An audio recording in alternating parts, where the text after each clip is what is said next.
Bien, buenas noches con todas, buenas noches con todos. ¿Se escucha bien? ¿Se ve bien, por favor? Sí, profesor. Ya, muy bien, gracias.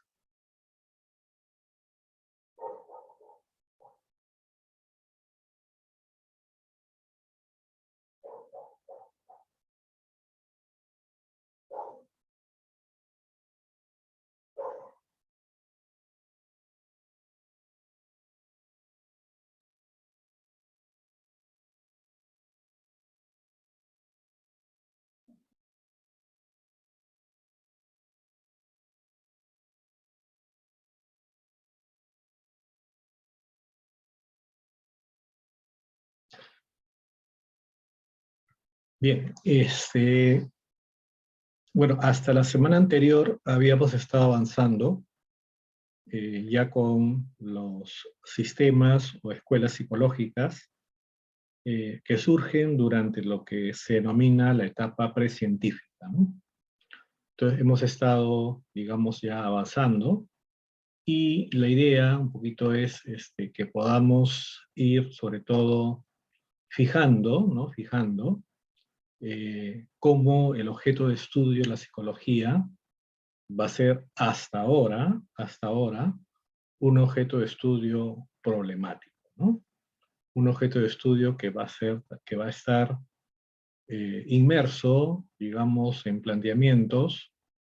Algunos de ellos de repente ya han dejado de tener la resonancia que tuvieron en su momento y ahora aparecen también nuevas realidades, ¿no? Pero definitivamente sigue siendo el objeto de estudio de la psicología un elemento todavía complejo, digamos, para definir, ¿no? Entonces hemos visto ya en nuestra clase, hemos visto sobre el estructuralismo, el funcionalismo, y el psicoanálisis, ¿no? Y cada uno de ellos está planteando, digamos, ya un objeto de estudio para esta nueva ciencia, ¿no? Hablábamos que el estructuralismo, especialmente el que sistematiza Tishner, propone que la conciencia y sobre todo los componentes de la conciencia es el elemento gravitante para esta nueva ciencia, ¿no? Mientras que el funcionalismo que haya su mayor realización en los Estados Unidos, propone que también el objeto es la conciencia, pero ya no tanto como un estudio, digamos, experimental, ¿no? Ya no tanto como un estudio de laboratorio, o un estudio de repente que haga, digamos, más teoría que práctica, ¿no?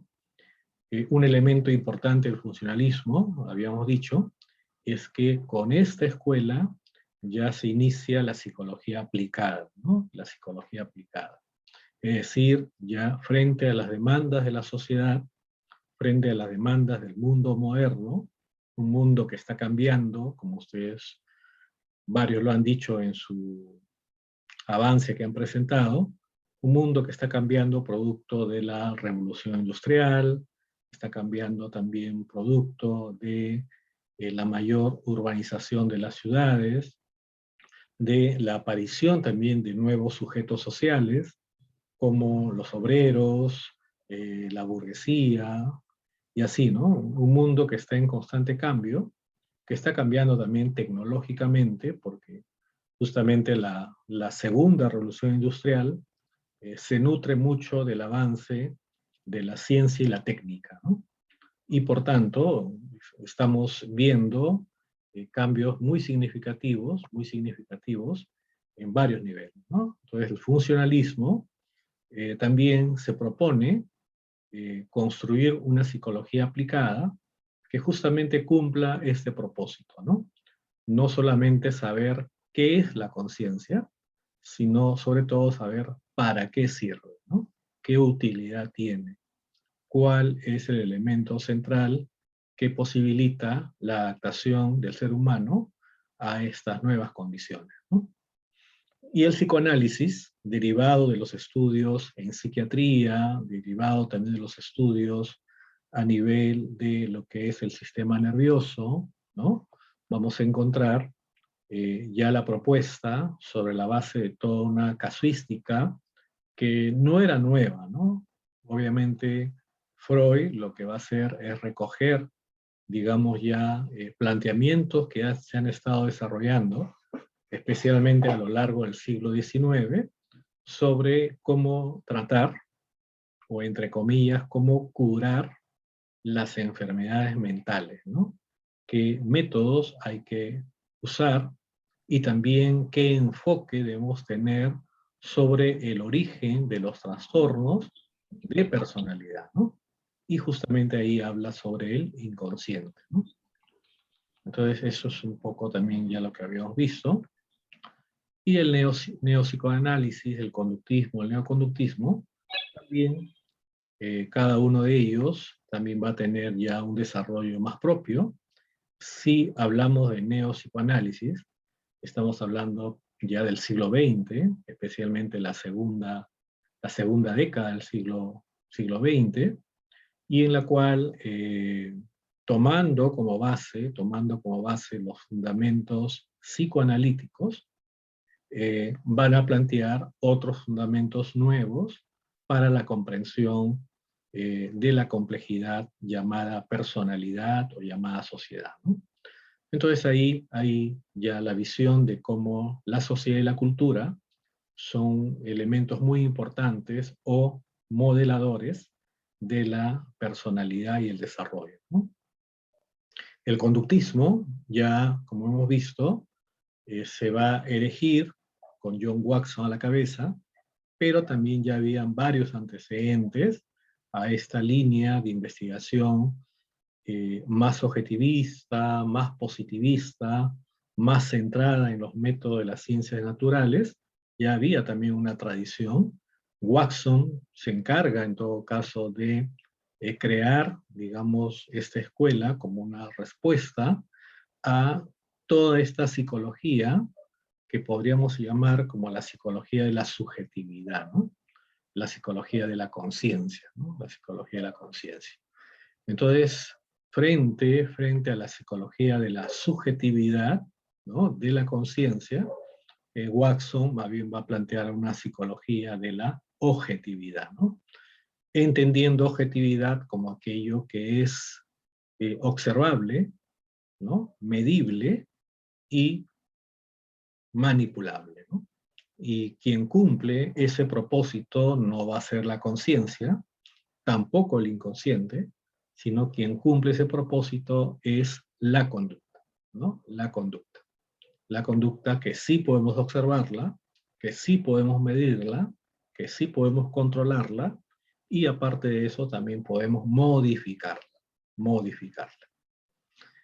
Entonces, eso fue el conductismo, tanto de la herencia de Watson, como también luego vamos a encontrar la forma conductista que propone Skinner, o que ya lo hemos planteado, que ya de repente ve el establecimiento de conductas que no dependen necesariamente de estímulos antecedentes, sino dependen de estímulos consecuentes, ¿no?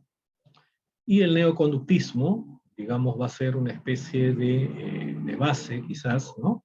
De base para lo que va a ser la psicología cognitiva, ¿no? Porque contraviniendo los postulados de Watson, ¿no?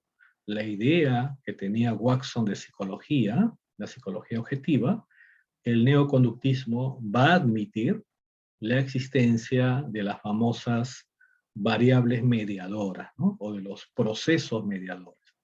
Es decir, hay estímulos, es decir, el ambiente constantemente nos está estimulando, damos respuestas, pero entre el estímulo o el conjunto de estímulos y las respuestas que damos, el organismo va a hacer un procesamiento de esos estímulos, ¿no? Y ahí van a intervenir ya variables que son subjetivas, ¿no? La motivación, la intencionalidad, por ejemplo, que ya obviamente están en abierta contraposición a el conductismo de Watson, como también al conductismo radical de Skinner, ¿no? También vimos el humanismo, ¿no? Y que ya también, ¿no?, se va a erigir, ¿no?, decíamos de repente, como lo que se denomina, ¿no?, como la tercera fuerza en la psicología, ¿no? La tercera fuerza. Y obviamente el humanismo también, bueno, va a surgir en un contexto bastante complejo, no solamente para la psicología, sino también para la sociedad, para el mundo, pero, digamos, ya trata de, digamos, establecer una alternativa, ¿no? Eso es, ¿no? Una alternativa a la influencia que está teniendo el psicoanálisis en la psicología, o la influencia que está teniendo el conductismo en la psicología, ¿no? Y por lo tanto, ¿no?, van a ser muy críticos de estas dos psicologías, ¿no?, que se mueven mucho en el plano, digamos, de lo objetivo, no ven la naturaleza subjetiva, compleja del ser humano, o de repente se enfatizan mucho en la conflictividad, ¿no?, de que ya el ser humano prácticamente está condenado por las cuestiones ya instintivas con la cual ya viene equipado, por ejemplo, ¿no? Entonces, ese elemento, el humanismo, va a plantear el estudio de la subjetividad humana, es decir, la persona, ¿no?, y su potencial de autorrealización, ¿no?, ya como un elemento clave, ¿no?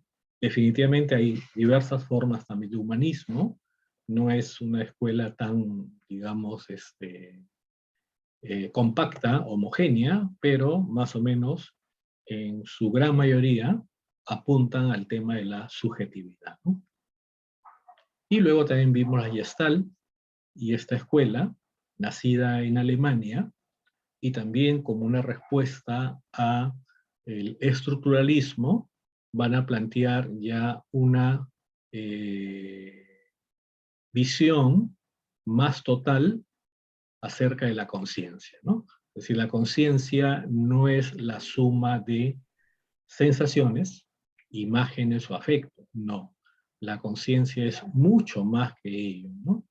Y por lo tanto, el estudio de la psicología debe abocarse a comprender justamente ese elemento totalizador al captar el mundo, ¿no? Cuando captamos al mundo, no lo captamos de forma fragmentada, ¿no?, sino lo captamos en su integralidad, inclusive a pesar que no tengamos todos los datos, ¿no?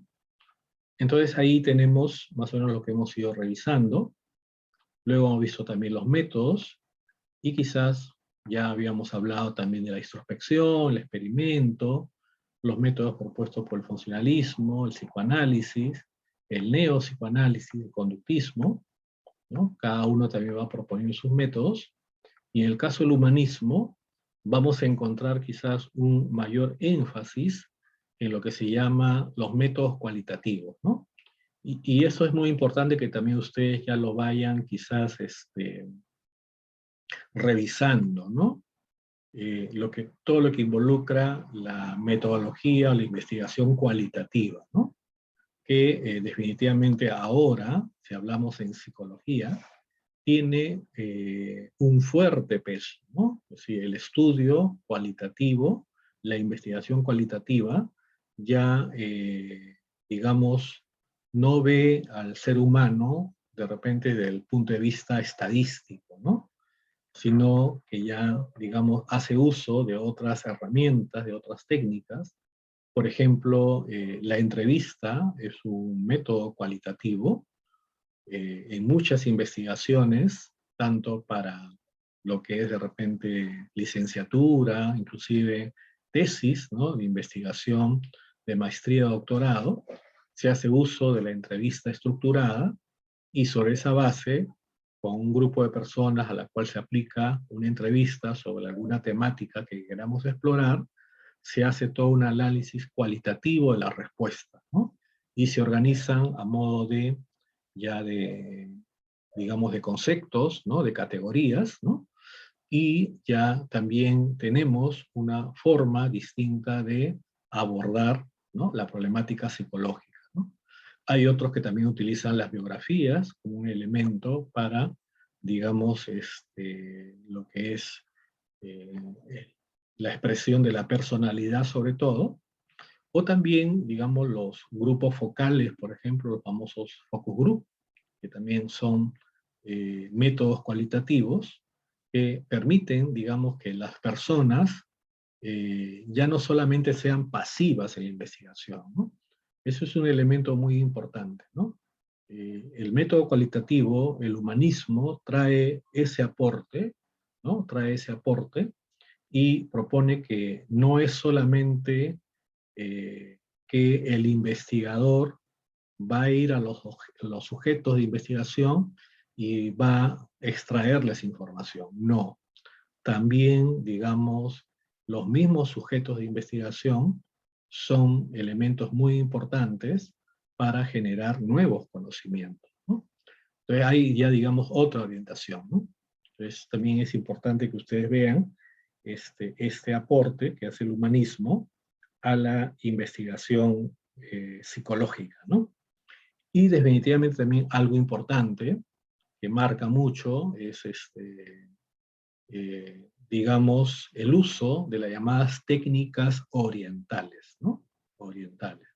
Cómo se empieza a fusionar la psicología con otros saberes, por ejemplo, religiosos, ¿no?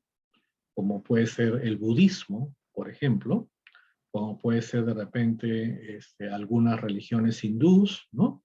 Que tienen que ver mucho, por ejemplo, con el tema del yoga, el tema de la concentración, el tema de repente de este hecho de apartarse del mundo como una forma de autodescubrirse, es decir, entran a la psicología un conjunto de prácticas, ¿no? Que ya antes, sobre todo Carl Jung, ya las había propuesto también, quizás no habían tenido la difusión como ahora, como en ese momento lo tuvieron, pero las técnicas que vienen de la India, de la China, de países que, digamos, tienen otra forma de ver al hombre, de ver a la psicología, ingresan, ¿no? Ingresan también a la psicología, ¿no? A través del humanismo, ¿no? Y justamente ahí, inclusive algunos, hasta las técnicas chamánicas, ¿no? ¿No? Los chamanes aquí en varios lugares del Perú, hablan, por ejemplo, lugares como Piura, como Huánuco, ¿no? Que son lugares donde hay estos chamanes, estas personas que se conectan mediante rituales, ¿no? Con un conjunto de creencias, con un conjunto de, digamos, mitos que han podido también construir y generan también elementos de sanación, ¿no? ¿No? De sanación. Es decir, se rompe un poco, lo que quiero enfatizar, se rompe un poco el predominio eurocéntrico de la sanación, ¿no? ¿No? Claro, el predominio eurocéntrico de la sanación, ¿cuál es, no? Claro, si tú tienes un problema mental, bueno, hay hospitales de salud mental, hay una ciencia que se llama psiquiatría, otra psicología, te van a prescribir de repente medicamentos, si ya tienes un trastorno de personalidad, o de repente terapias psicológicas, ya sea de diverso corte, ¿no? Ya sea conductista, psicoanalítica, gestal, ¿no? Pero las técnicas orientales entran también rompiendo esta hegemonía, ¿no? Eurocéntrica en la sanación, ¿no? Es posible que, por ejemplo, los pueblos del Asia, los pueblos del África, los pueblos de América Latina, por ejemplo, ¿no? Que tienen un fuerte legado cultural muy rico de miles de años, ¿no? Es decir, las técnicas de sanación, si hablamos de la civilización más antigua de América, que es Caral, con 5.000 años, ¿no? 5.000 años, es la tercera civilización más antigua, ¿no? La tercera civilización. No es poca cosa, ¿no? No es poca cosa. Entonces, y definitivamente hay todo un saber acumulado, ¿no? Un saber acumulado. Claro, algunos dicen que, bueno, ese saber no es científico, no es riguroso, es cierto, ¿no? Pero en las poblaciones en las cuales está tiene funcionalidad, ¿no? Les resuelve problemas, ¿no? Entonces, todos esos elementos, estas técnicas orientales, este romper con esta mirada eurocéntrica de la salud mental, van a ser también propuestas por el humanismo, ¿no? Y en el caso de la Gestalt también hemos hablado de métodos como la observación, el experimento biótico, que consistía en un ambiente que trata lo más posible, replicar las condiciones naturales, ¿no? Naturales. Muy bien.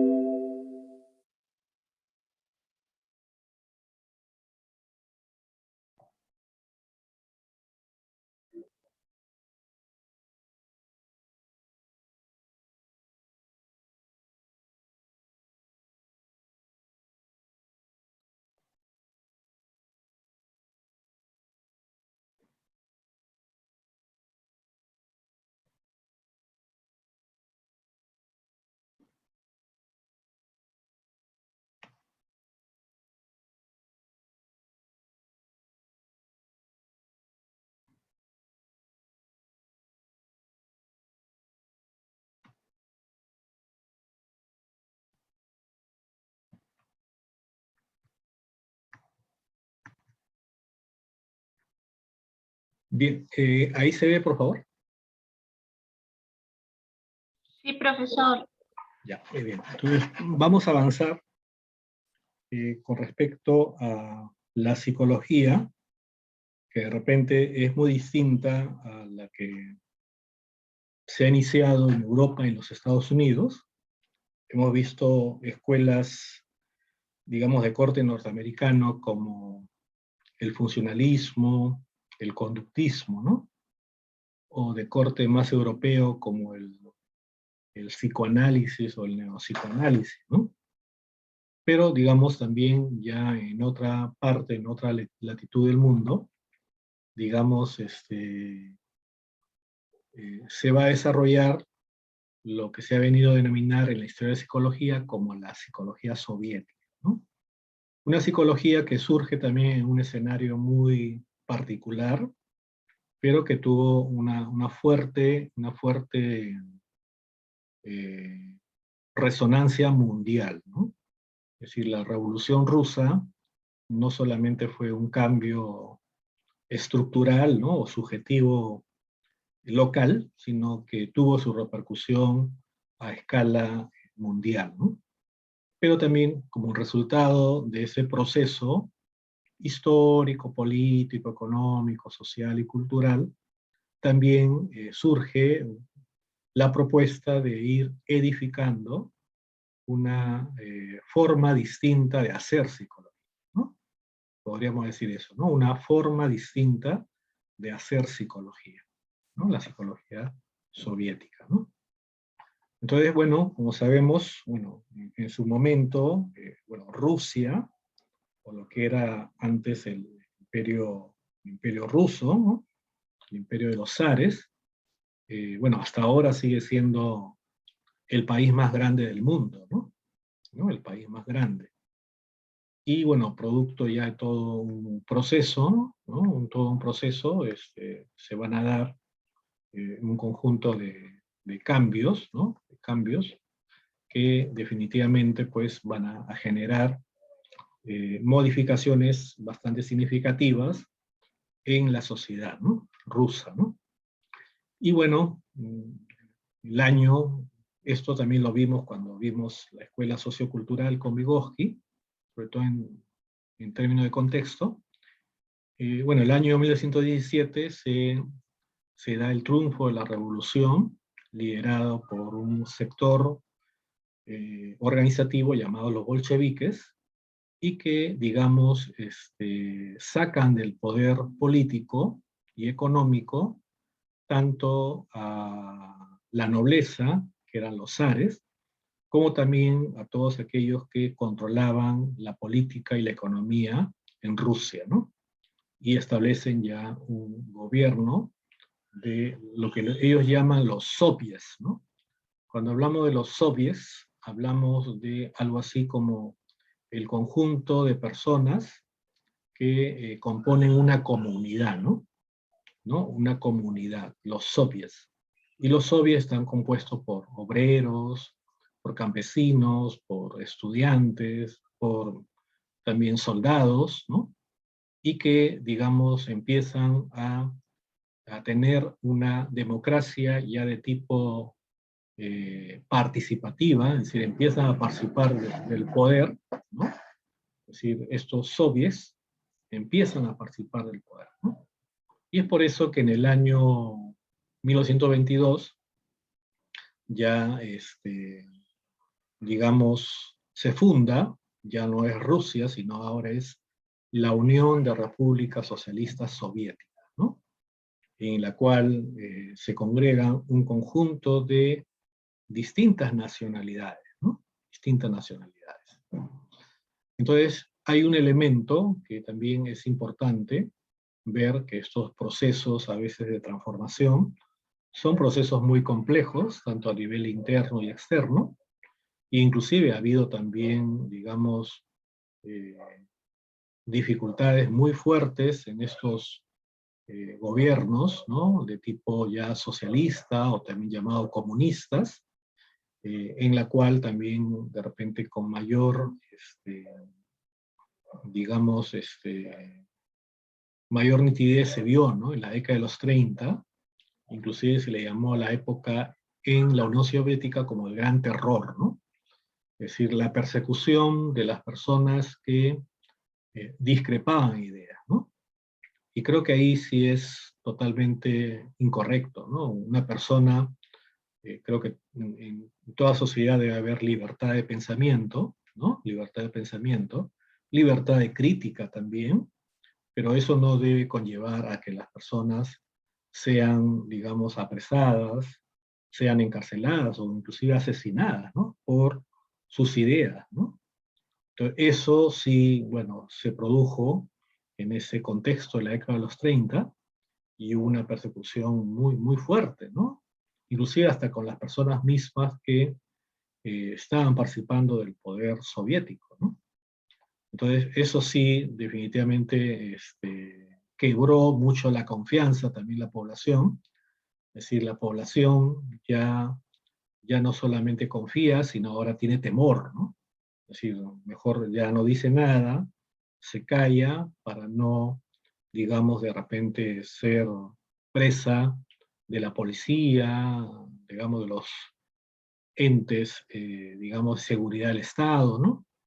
Entonces, eso definitivamente, lejos de, digamos, de alimentar confianza de la población o alimentar legitimidad, más bien genera ilegitimidad, ¿no? Genera desconfianza y la gente te puede seguir, te puede seguir haciendo caso, pero más por el miedo que por, digamos, la cuestión consciente, ¿no?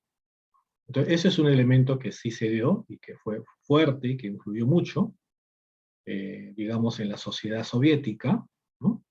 Bueno, luego también la Segunda Guerra Mundial fue como una especie también de oportunidad de retomar nuevamente la confianza del pueblo soviético, del pueblo ruso, hacia sus gobernantes por la invasión alemana, ¿no? A la Unión Soviética. Y que al final, pues, llevó casi más de 20 millones de rusos murieron en la Segunda Guerra Mundial, ¿no? La mayor cantidad de personas que han muerto en la Segunda Guerra Mundial son de origen soviético, de origen ruso, ¿no? Entonces, y eso elevó también, digamos, el hecho de unir nuevamente al pueblo frente a la amenaza de la invasión nazi, ¿no? Que fracasó y con eso también se pudo derrotar, ¿no? Las potencias aliadas y ahí se unieron pues Estados Unidos, el Reino Unido, se unieron también Francia y la Unión Soviética contra el nazismo de Hitler, contra el fascismo de Adolfo Mussolini o contra los apetitos imperiales de Japón, ¿no? que también tenía, pues, digamos, esa idea de colonizar China, ¿no? Colonizar China, o ya ganar islas que eran de Norteamérica, ¿no? Entonces, los aliados derrotan, bueno, a estas tres fuerzas, a los japoneses, italianos y alemanes, y sus aliados también, porque tuvieron aliados, y bueno, ya se abre otra oportunidad, ¿no? Entonces, pero definitivamente la psicología que se desarrolla en este contexto, digamos, también tiene aspectos, como se dice, claros y grises, ¿no? Claros porque de repente se fueron avanzando en el estudio y comprensión más integral, más social del hombre, pero también grises porque se empezó a prohibir, ¿no? El hecho que tú ya de repente prohibir de poder conocer una teoría de otro país era tildado como algo negativo, por ejemplo, ¿no? Algo negativo. O usar de repente pruebas psicológicas de otros países también era tildado como algo negativo, ¿no? Entonces, esa estrecha vigilancia también obviamente puede generar también un nivel de no avance, ¿no? Más bien estancamiento o en todo caso retroceso, ¿no? Muy bien. Entonces, un elemento importante entonces, es también ver cómo esta psicología soviética va a tener como un elemento clave el poder, digamos ahora en el plano de la psicología, aplicar los llamados principios filosóficos del materialismo histórico y dialéctico, ¿no? Más o menos lo que vimos aquí, ¿no? Hemos visto, esto lo vimos en psicología del desarrollo, ¿no? En psicología evolutiva, cuando hablamos de Vygotsky, hablamos de Karl Marx, Friedrich Engels, pero acá se suma también Vladimir Lenin, porque él aparte de ser político, aparte de ser el líder que, digamos, dirige a los bolcheviques al triunfo de la Revolución de Octubre, la Revolución Rusa, también tiene escritos a nivel filosófico, a nivel político, a nivel económico, y definitivamente también pues, ha aportado desde el punto de vista más que todo filosófico a lo que es el desarrollo del marxismo, ¿no? Y esto un poquito retomando lo que vimos, ¿no? ¿Qué era el marxismo, ¿no? Una concepción filosófica, es decir, una concepción del mundo, una concepción de la naturaleza, una concepción del hombre, ¿no? Es también una concepción política porque tiene que ver con lo que es, digamos, el ejercicio o la toma del poder, ¿no? ¿No? La política tiene que ver eso, ¿no? Tiene que ver cómo también entre los seres humanos se ejerce el poder, por ejemplo, ¿no? Entonces el marxismo también es una concepción política, es una concepción social, porque también trata de comprender los procesos que han conllevado a que las sociedades sean lo que sean actualmente, ¿no? Entonces podríamos decir, como hizo de repente José Carlos Mariátegui, ¿no? En su famoso libro, 7 ensayos de interpretación de la realidad peruana, ¿no? Él, declarándose marxista, en su época, estamos hablando de 1928, más o menos, aplica los principios del marxismo para entender la historia del Perú, ¿no? Es decir, cómo así hemos llegado a ser un país que todavía, él decía, casi 2/3 de su población vive en situación de servidumbre, ¿no? Es decir, en la época de Mariátegui, estamos hablando de década del 20, del siglo XX, todavía era normal de que en varias haciendas, sobre todo del sur del país, exista servidumbre, ¿no? Que los indígenas le deban, digamos, prestar horas de trabajo al hacendado, ¿no? Y eso era una cuestión normalizada, ¿no? Normalizada en esa época, ¿no? Entonces Mariátegui se pregunta, ¿cómo así hemos llegado a esa situación, ¿no? De que el Perú tenga esas relaciones de servidumbre, ¿no? O cómo hemos llegado a que el Perú solamente sea un país productor de materias primas, ¿no? Vienen y se llevan nuestro oro, nuestra plata, nuestro cobre, nuestro zinc, estaño, plomo, ¿no? Demás, ¿no? Y ahora, bueno, ya va a empezar la explotación del litio, ¿no? Entonces, ¿por qué, no? ¿Por qué, no? Entonces, Mariátegui, aplicando eso, aplicando el marxismo, trata de comprender también el proceso social peruano y las raíces que dan cuenta de esa situación, ¿no? Y por lo tanto, el marxismo va a entender que la realidad, uno, es material y otro que está en constante transformación, ¿no?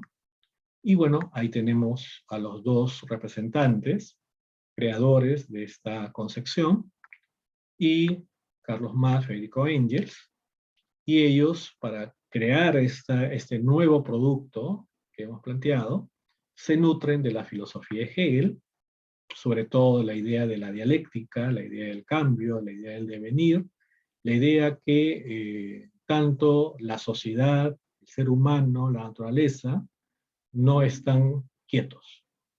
La naturaleza no está, digamos, estancada, ¿no? Detenida, no.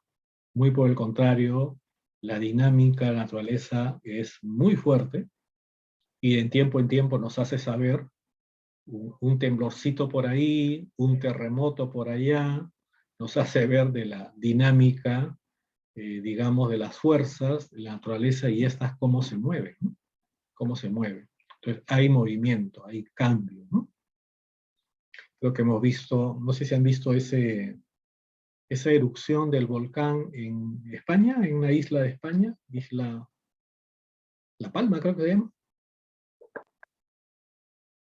¿Han visto esa erupción de ese volcán que ha destruido toda una ciudad prácticamente, ¿no? Entonces así, ¿no? Sí, digamos, el cambio, el devenir, el movimiento se da a nivel natural, a nivel social, no somos los mismos como sociedad. Hace 500 años, 1000 años, 2000 años, 5000, 10.000 años, no somos los mismos. Se han producido transformaciones a nivel social y se seguirán produciendo transformaciones, ¿no? Se seguirán produciendo transformaciones. Entonces, esa idea del cambio, el devenir, lo toman de la filosofía de Hegel, ¿no? Y de la economía política inglesa van a proponer o van a tomar el hecho, ¿no? La riqueza. Finalmente, ¿de dónde viene la riqueza, ¿no? ¿O cuál es el factor dentro de la producción, de la economía, para generar riqueza, ¿no? Y los economistas políticos ingleses, como David Ricardo, por ejemplo, plantean el tema del trabajo, ¿no? Es el factor trabajo el que finalmente decide, ¿no? Decide, es un elemento decisorio para la generación de riqueza, ¿no?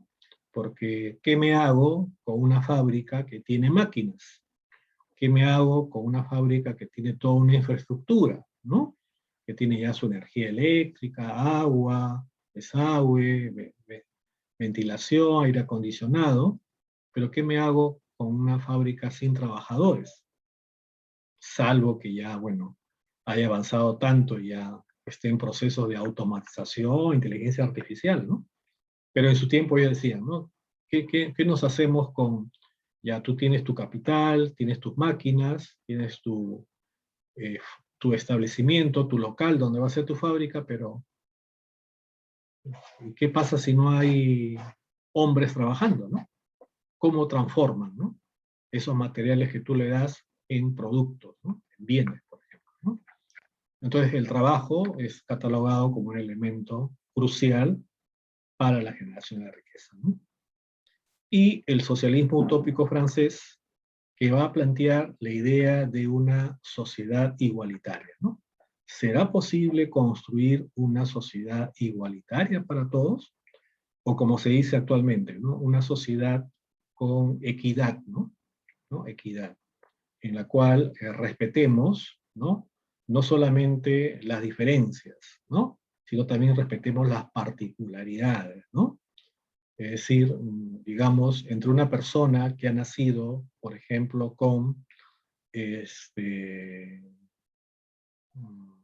con maldeformaciones en sus miembros superiores e inferiores, y una persona que ha nacido, digamos, en estado normal, ¿no? Orgánicamente hablando, obviamente esta persona con maldeformaciones debiera tener una atención distinta, ¿no? Y focalizada, una atención distinta y que responda a sus necesidades, ¿no? Entonces, el socialismo utópico francés empezó a ver eso, ¿no? Cómo construir una sociedad igualitaria, una sociedad en la cual el lucro no sea el elemento crucial que defina la vida de las personas, como también los problemas que pasan en las sociedades no son problemas para una persona, sino son problemas comunes y por lo tanto demanda solidaridad entre los seres humanos para poder encontrar vías de solución a problemas ya complejos, ¿no? Entonces, el socialismo utópico francés da estas ideas, ¿no? Y esos tres niveles, ¿no? La idea del cambio, la idea del trabajo como origen de riqueza, la construcción de una sociedad igualitaria y solidaria, esos son elementos que ya marcan al marxismo, ¿no? Como síntesis, ¿no? Y bueno, eso también lo habíamos planteado, que van a proponer que primero es el ser, luego el pensar, que el cambio y la transformación está presente en todo fenómeno, y también que, por ejemplo, ¿no? ¿Cuál es el país más pobre de Latinoamérica?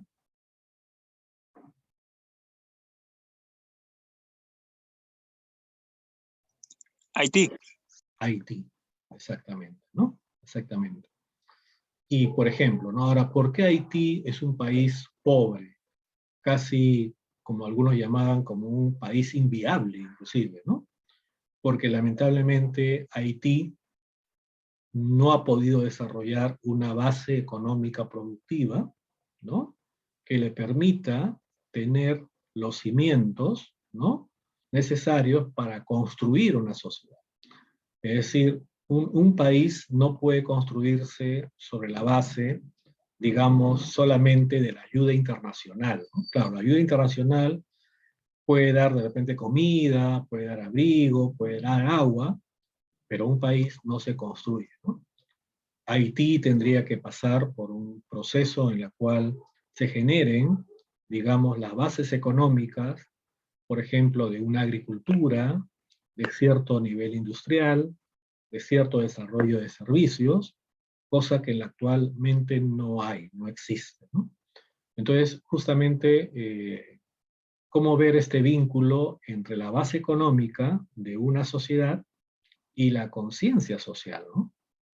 Entonces también, cuando la base económica, digamos, es endeble, es frágil, como estamos viendo también con este país que ahora Estados Unidos ha abandonado, es Afganistán, estamos viendo que también es un país que no tiene una base económica sólida, que sus niveles de producción son bien bajos o bien mínimos, casi artesanales, y por lo tanto su capacidad para poder desarrollar un proyecto nacional son bien frágiles, ¿no?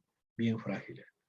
Y la conciencia social más bien está mucho por la religión, mucho por el sectarismo, mucho por las luchas entre diversas facciones, ¿no? Del islamismo. Entonces, fíjense qué importante es, digamos, tener en cuenta este vínculo entre la base económica de toda sociedad y la conciencia social que se establece, ¿no? Por ejemplo, en el Perú se hace ciencia,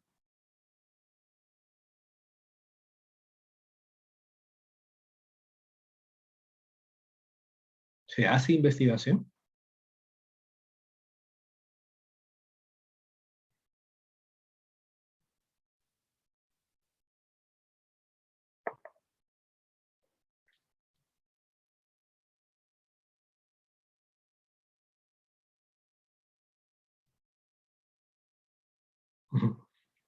Claro, sí hay, Y también, ¿no? Para, digamos, de alguna otra forma tenerlo presente, para ver siempre las cosas en su verdadera dimensión, como se dice, en los últimos 5 o 10 años se ha mejorado, ¿no? Digamos, las políticas de investigación, ¿no? Ha habido un incremento en los presupuestos para proyectos de investigación en ciencia y tecnología. Las universidades han empezado a investigar más, ¿no? Eso, que todavía, digamos, no es algo dramáticamente así ya elevado, pero hemos superado, digamos, en cuanto a producción científica, ¿no? Actualmente la producción científica se mide mucho por, digamos, cómo las universidades, ¿no? O los centros de investigación sus investigaciones son publicadas en revistas de alto impacto, ¿no? A nivel mundial. Y sí, el Perú tiene eso. También otro aspecto que actualmente la investigación se da mucho es cuántas patentes al año se producen en el país, ¿no? Y ustedes saben que las patentes son esos permisos, ¿no? Que se dan para que tú, digamos, ya presentes un invento, alguna tecnología que tú has creado, y ya lo haces como una especie de propiedad intelectual, ¿no? Del invento. Y el Perú también ha ido elevando su cantidad de patentes, no a una cantidad dramática, reitero, que ya nos haga estar pues como se dice, en las grandes ligas, ¿no? Pero al menos hemos ido variando, ¿no? Entonces, eso tiene que ver mucho también con que la base económica, con todas las dificultades que hay en el país, ¿no? Y que siguen habiendo, ha cambiado, ¿no? Ha cambiado la base económica, ¿no? Y por lo tanto también hay cambios pues en la conciencia social, ¿no? Y también que el cambio social depende pues de la lucha de clases, entendida también como las luchas que existen entre los diversos sectores por el poder, ¿no?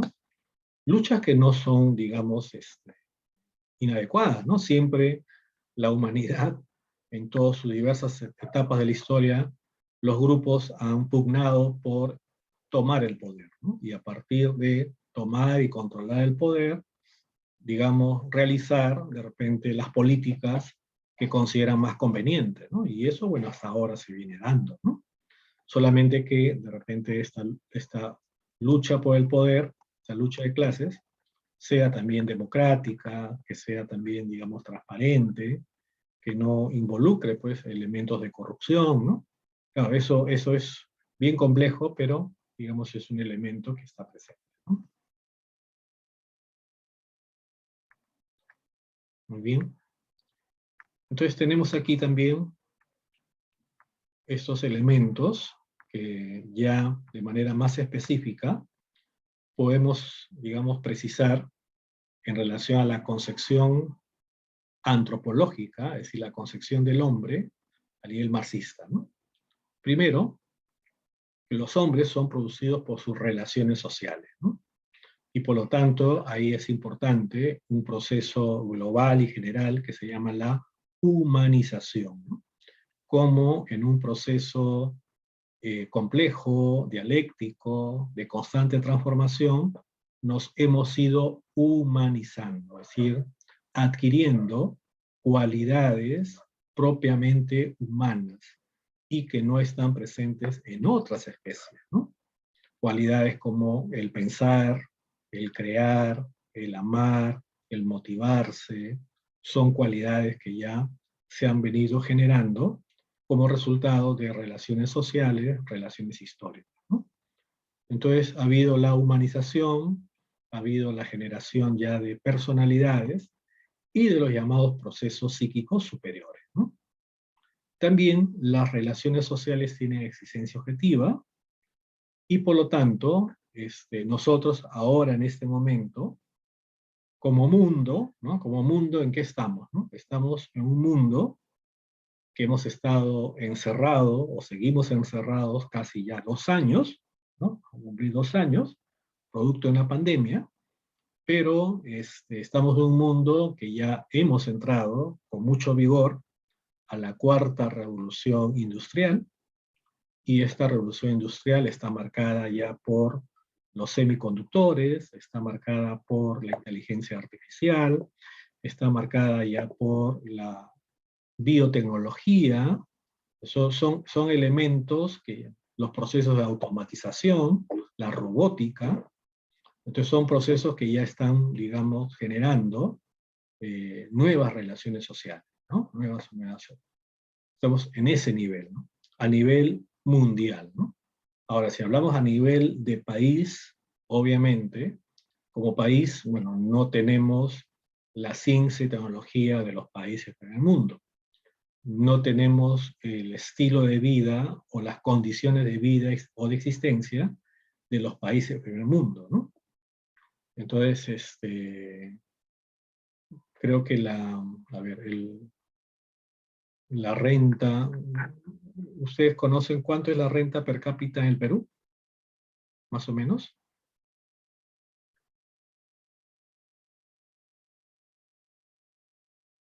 ¿Cuánto es?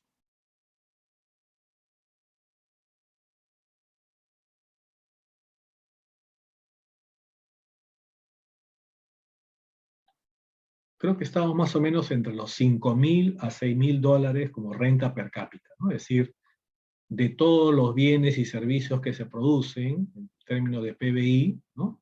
Se divide entre la cantidad de habitantes que somos y sale un cociente, ¿no? Y ese cociente está entre 5.000 a 6.000 dólares, más o menos, ¿no?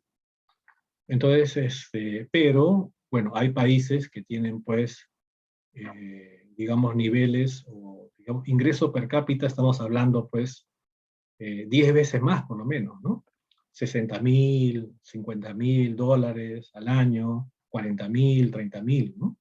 Entonces, eso ya hace una gran diferencia también para las condiciones de vida, ¿no? Que existen en ese país, por ejemplo, ¿no? Y por último, esta concepción antropológica también persigue, ¿no? Persigue lo que se llama la emancipación de la humanidad, ¿no? Cómo es importante también luchar por los derechos sociales, la búsqueda de una formación integral, no solamente una formación fragmentada, y también cómo ver que las personas encuentren que su trabajo es fuente de autorrealización, ¿no? Entonces, la concepción antropológica marxista, de la cual se nutre la psicología soviética, tiene estos tres elementos que hemos señalado, ¿no? A ver, y esto lo vamos a hacer luego. Y luego tenemos, bueno, la situación de la psicología en la Rusia pre-revolucionaria, ¿no? Y obviamente, ¿no? Rusia era un país, como se dice, con una parte de su territorio vinculada a Europa, pero otra parte muy grande de su territorio vinculada al Asia, ¿no? Inclusive, bueno, Rusia llegaba hasta Alaska, ¿no? Y recordemos que Rusia le vende a Estados Unidos Alaska por 7 millones de dólares, ¿no? En el siglo XIX. En el siglo XIX los zares de esa época le venden, ¿no? Es decir, bueno, que acá hay hielo, no hay nada, ¿no? Entonces, le venden a Estados Unidos Alaska, ¿no? Porque bueno, Rusia llegaba hasta ahí, ¿no? Hasta Alaska llegaba, ¿no? Entonces, pero ya también existían algunos trabajos como Besterer, como Chelpanov, en cuanto a la psicología, ¿no? Y por ejemplo tenemos a Besterer, que organiza el primer laboratorio de psicología experimental en Rusia. Es la época de que la psicología científica que se está abriendo paso, se inaugura en laboratorio, ¿no? Laboratorio. También abandona Rusia, fíjense, trabaja con Wilhelm Wundt, es decir, no estaba tan aislado, trabaja con Charcot, recuerda que Charcot trabaja con Freud, ¿no? Freud va al hospital Salpêtrière en Nancy, en Francia, y presencia las técnicas de hipnosis de Charcot, ¿no? Cuando más o menos era algo joven Freud, ¿no? Entonces, estos rusos, sobre todo estos rusos intelectuales, empezaron a conectarse también con ya las nuevas ideas sobre la psicología científica y su necesidad de institucionalizar la psicología, ¿no? Es decir, hacerla ya un saber, ¿no? Un saber especializado, hacerlo también ya un saber riguroso, un saber que, como ustedes pueden ver, se enfatizan en lo experimental, hay una fuerte influencia pues de lo que es el positivismo, ¿no? El positivismo. También desarrolla una teoría de reflejos condicionados, también hace estudios en los reflejos de los animales, ¿no? Y propone lo que él llama una psicología objetiva, ¿no? Fíjense, algo que de repente en su momento le va a preocupar a Watson, ¿no? Watson también quería fundar una psicología objetiva, ¿no? Entonces, primeras investigaciones experimentales de la influencia del trato entre personas sobre los procesos de la percepción, la memoria y el pensamiento, ¿no?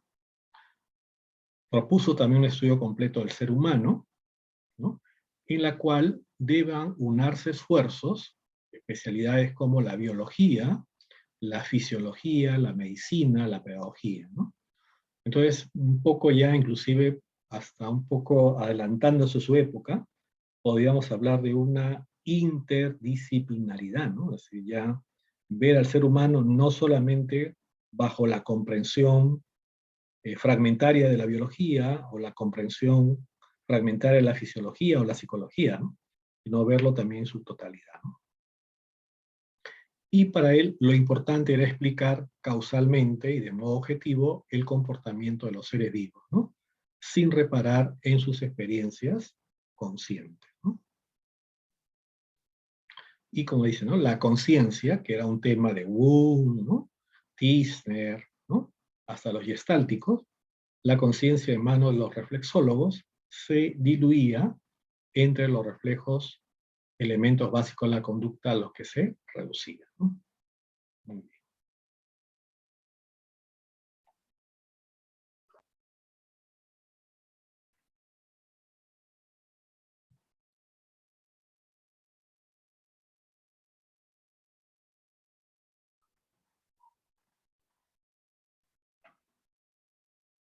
Muy bien, entonces estamos por aquí en la psicología objetiva planteada por Bestede. Luego tenemos como, digamos, una especie de respuesta o reacción a la psicología de Bestede, una psicología idealista, ¿no? Planteada por Chelpanov, y en la cual obviamente había una fuerte influencia de la introspección. Para él, ¿no? La mente era una realidad tan indiscutible que cualquiera podía advertir su existencia, ¿no? Y quería una psicología independiente de la fisiología, ¿no? Si bien puede haber de repente esta especie de intención, pero creo que ya en la actualidad poder separar al ser humano pues, de su base material, su base neuronal es imposible, ¿no? Y por lo tanto, el objeto de estudio de la psicología desde esta perspectiva es describir y comprender el mundo subjetivo de los seres humanos, ¿no? Ahora, si nosotros lo vemos de repente para la actualidad, definitivamente en los últimos casi 30 años en la psicología se ha retomado el estudio de la subjetividad, ¿no? Pero ya desde marcos también metodológicos más rigurosos que hacen que también ese estudio ya no solamente sea especulativo, ¿no?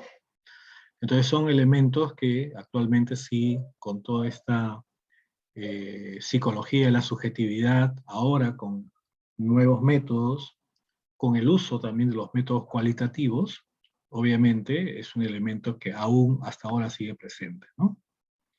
Y tenemos a Sechenov, que podría ser considerado como el padre de la reflexología, y que, digamos, podríamos inclusive hablar de la reflexología como una escuela, ¿no? Una escuela psicológica, con elementos muy, muy propios, con elementos muy particulares, casi análogo al conductismo, ¿no?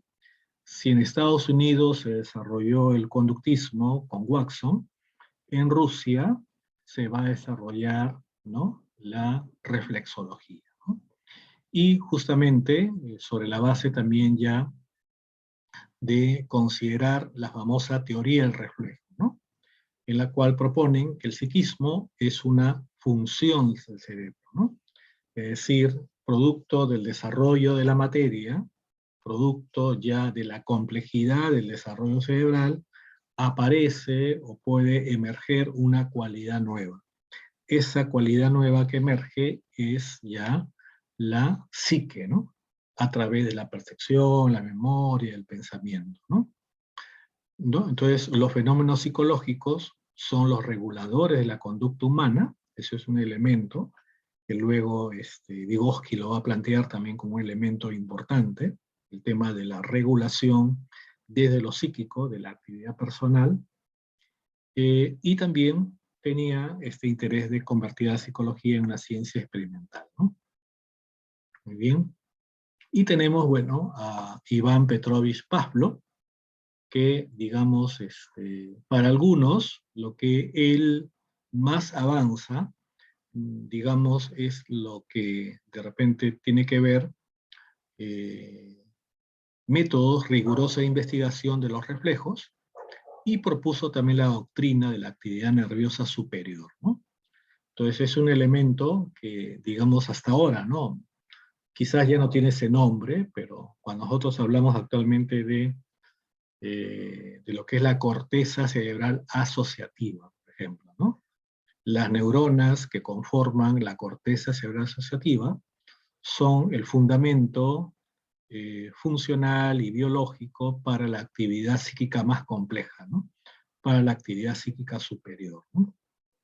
Entonces, y por lo tanto, ¿no?, van a Pavlov, con sus trabajos de investigación, va a colocar, ¿no?, de importancia el estudio del sistema nervioso, ¿no? Y por lo tanto, también va a plantear esta psicología fundada en los reflejos, en lo cual, digamos, ya propuso conceptos como primer y segundo sistema de señales, ¿no? Y para él, el primer sistema, que está presente no solamente en el hombre, sino también en los animales, es el reflejo directo del medio ambiente, ¿no? Por ejemplo, las impresiones, la sensación y la percepción, ¿no? Ese es el primer sistema de señales, algo básico. Hasta ahí tenemos, digamos, una similitud, ¿no?, con el mundo animal. Pero lo que nos hace diferentes es el segundo sistema, ¿no?, que ya tiene una procedencia más social, más cultural, ¿no?, que por ejemplo sería ya la palabra, el lenguaje, el pensamiento, por ejemplo, ¿no? Y vemos aquí lo que fue el condicionamiento respondiente, ¿no? Yo le decía, por ejemplo, que para Skinner, ¿no?, para Skinner, él habla justamente de la conducta respondiente, ¿no?, habla de la conducta respondiente, porque, digamos, se puede aprender a través de asociar, ¿no?, de asociar, digamos, ya cómo se asocia el estímulo neutro, que sería en este caso una campana, se asocia en el tiempo con el estímulo incondicionado, ¿no? Y ese estímulo incondicionado, asociándolo en el tiempo, va a generar una respuesta, ¿no?, una respuesta incondicionada, que inicialmente, digamos, puede ser como respuesta inmediata al alimento, ¿no? Pero cuando ya se asocia varias veces, ¿no?, se asocia sonido, alimento, sonido, alimento, sonido, alimento, sonido, alimento, ya en un momento, ya la sola presentación del sonido de la campana, ahora hablamos de estímulo condicionado, es decir, un estímulo ya aprendido, y por lo tanto, se produce una respuesta condicionada, ¿no? Esto es lo que decía Skinner, ¿no? Hay conductas que dependen de estímulos anteriores. Es decir, hay aprendizajes que dependen de la asociación de estímulos, ¿no? Dependen de ellos, ¿no? dependen de ello. Entonces, en este aspecto, vamos a ver este aporte, y que luego también va a tener consecuencias en el conductismo, sobre todo de Watson, ¿no? Pavlov y Watson guardaron o tuvieron una estrecha comunicación a través de cartas, y uno del otro sabía más o menos lo que cada uno estaba investigando, ¿no? Entonces había, digamos, esa comunicación a través de cartas con Pavlov y Watson, por ejemplo, ¿no? Y por ello es que Watson toma la metodología propuesta por Pavlov como una técnica para la modificación de conducta, ¿no? Y también aquí, entonces, esta psicología soviética va a proponer que también el marxismo, como una solución a la división de la psicología, y por lo tanto, el ser humano no es solamente un cúmulo de materia, ni tampoco exclusivamente es espíritu, ¿no? Más bien el ser humano es una unidad, ¿no? Una unidad entre conciencia, ¿no? Conciencia y sus cualidades materiales. Pero estos elementos no están separados, ¿no? Están íntimamente integrados, y por ello se habla mucho de la unidad o de la integralidad del ser humano, ¿no? Ya no se habla que por un lado es el alma y por otro lado es el cuerpo, ¿no? Por un lado la conciencia y por otro lado, de repente, lo fisiológico. No, ¿no? Ya se habla de una unidad, ¿no? Y justamente el marxismo trata de romper con lo que se llama el dualismo, ¿no? El dualismo, es decir, esa creencia que el ser humano es un ser doble, ¿no? Por un lado va lo corporal y por otro lado va lo espiritual, ¿no? Que un poco de repente a veces está influenciado a veces por lo religioso, ¿no? Es como se dice, ¿no? Bueno, mi cuerpo va a perecer, lo que se va a salvar es mi alma, ¿no? Esa idea de dualidad religiosa a veces también puede estar influenciando en las concepciones científicas, ¿no? Pero en realidad, si uno ya lo ve de una forma un poquito más objetiva, nosotros somos una unidad, ¿no?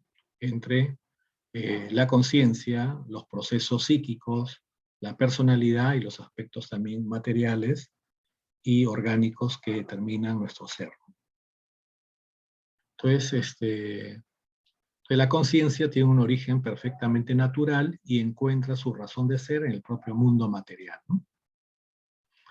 Y también la materia avanza dando saltos dialécticos, es decir, dando cambios, ¿no? Y por lo tanto, digamos, nosotros, nuestro nivel de conciencia que actualmente tenemos, ¿no? Justo ayer leía un artículo sobre cómo el ser humano, o cómo el cerebro, lo hablaban así, ¿no? Para hablarlo así de manera como lo hablaba el artículo, ¿no? Cómo el cerebro humano puede comprender la física cuántica, por ejemplo, ¿no? Es decir, esas personas que se dedican, ¿no?, a la comprensión de la física cuántica, cómo estarán sus redes neuronales, por ejemplo, ¿no? Cómo estarán sus redes que permiten, digamos, ya no solamente la comprensión de lo que es la física cuántica, ¿no?, sino ahora su concreción con lo que ahorita tanto Estados Unidos y China están compitiendo, ¿no? ¿Quién saca adelante ya la computadora cuántica, ¿no? Una computadora que tenga una enorme capacidad de procesamiento de información, de datos así, de millones de datos, ¿no? Que se le alimenta a esta computadora y pueda ejercer ya, plantear soluciones, ¿no?, a problemas complejos, ¿no? ¿No? Entonces,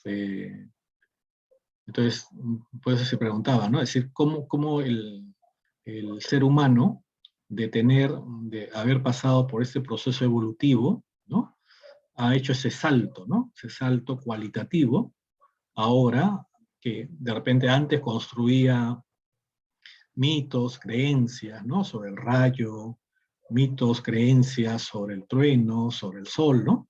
Pero ahora ya construye teorías que son mucho más elaboradas y complejas, que inclusive hasta escapan a la propia, digamos, temporalidad humana, ¿no? ¿No? Como la filosofía cuántica, o la física cuántica. Y también tenemos aquí otro elemento, que el hombre creó un conjunto de herramientas que le permitió dominar, ¿no? Dominar la naturaleza transformando, ¿no? Y obviamente otro elemento importante es también la generación del lenguaje, un elemento importante para, digamos, establecer la coordinación y organización de la actividad psíquica, ¿no? Y también, por eso es que, digamos, todo este proceso, ¿no? Bueno, que acá siempre es este gráfico un poco, a veces lo vemos en varios, en Facebook, o de repente a veces en algunas páginas, ¿no? Digamos, todo este proceso evolutivo que prácticamente involucra la forma como la humanización ha implicado la mayor complejización en el uso de herramientas, ¿no? De instrumentos que permitan la transformación de la realidad, ¿no? Y por lo tanto, digamos, un elemento importante que hizo la psicología soviética es considerar, por ejemplo, que el sistema nervioso es una condición necesaria para la existencia de la conciencia, ¿no? Condición necesaria, ¿no? Y que obviamente la conciencia del hombre es una realidad cualitativamente distinta a los niveles de reflejo presentes en los animales, ¿no? Bueno, esta semana ha sido la semana del zorrito rum rum, ¿no? Zorrito rum rum, ¿no? Y digamos, ¿no? Bueno, un zorro ¿tendrá cerebro?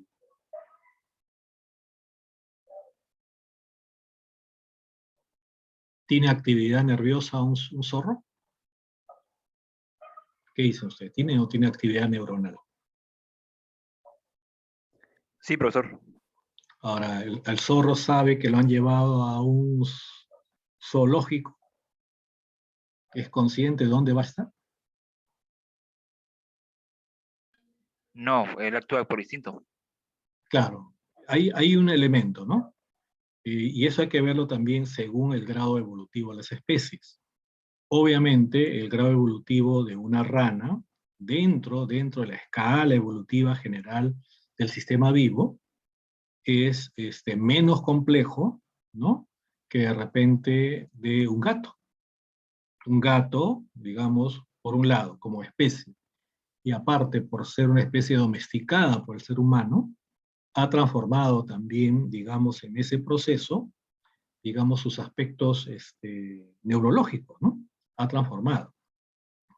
Entonces, ahí hay que diferenciar ese aspecto, y en el caso, por ejemplo, de este famoso zorrito Rum Rum, es un tipo de canino, ¿no?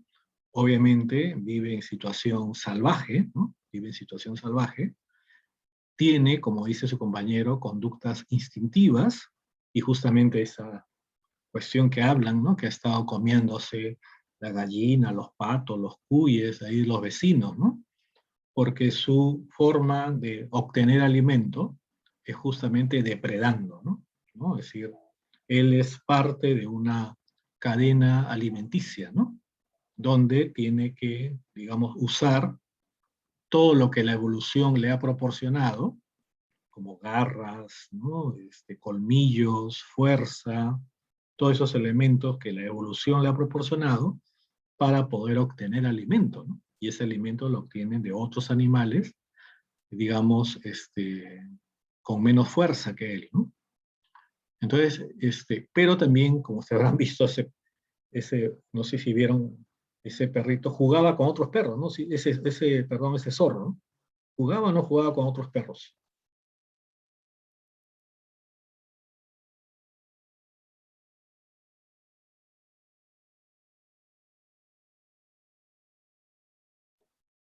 Entonces, ahí hay un elemento, digamos,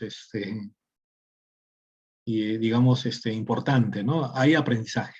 Ese animal también puede establecer ciertos niveles de aprendizaje, ¿no? Y como decía Pablo, puede establecer de repente condicionamiento clásico, ¿no? asocia de repente la persona que le daba a alimentar en esa casa donde estaba, asocia y se condiciona de que esa persona, digamos, su presencia luego vendrá acompañada de alimento, ¿no? De alimento. Pero la idea aquí es justamente ver, ¿no? Que en el caso del ser humano, hemos alcanzado, digamos, en la escala evolutiva, el mayor nivel de desarrollo del sistema nervioso, es decir, de lo que es la corteza cerebral, y eso es un elemento de base para el desarrollo de la conciencia, ¿no? Y hay que establecer esos niveles distintos, ¿no? Cualitativamente distintos. Muy bien. Y también otro elemento, así como es importante como condición necesaria la evolución y la complejidad del sistema nervioso humano, también es importante comprender ya la complejidad de la estructura social donde estamos inmersos, ¿no? Bueno, nosotros, por ejemplo, vivimos en una ciudad como Lima. Lima tiene más o menos ya un poco más de 10 millones de habitantes. En algún momento tendrá 20 millones, algunos hablan para el 2050. Ya Lima tendrá 20 millones de habitantes. Lima será desde Pisco hasta más o menos más allá de Huacho, ¿no? Eso será el tamaño de Lima, ¿no? Lima se está extendiendo, digamos, ¿no? Digamos, a lo largo, ¿no? Entonces, ahora, ese cambio en la estructura social, de pasar de una sociedad de 10 millones a 20 millones, con mayor complejidad de la organización social, con la mayor complejidad, digamos, también de los problemas que se tengan que enfrentar, obviamente va a requerir también, pues, una modificación o va a contribuir a la modificación de la conciencia humana, ¿no? Y por lo tanto, un elemento, así como se habló, como decía, de condición necesaria, el grado de evolución del sistema nervioso humano, también hay que verlo como condición necesaria y suficiente, cómo está la estructura y el desarrollo de la sociedad en la cual vivimos, ¿no? Porque de eso depende nuestra conciencia también, nuestro nivel de conciencia que alcanzamos, ¿no? Muy bien. Y por lo tanto, la conciencia humana es un instrumento que sirve para reflejar las propiedades objetivas de la realidad y también regular el comportamiento del ser humano en función del conocimiento que dicho reflejo proporciona.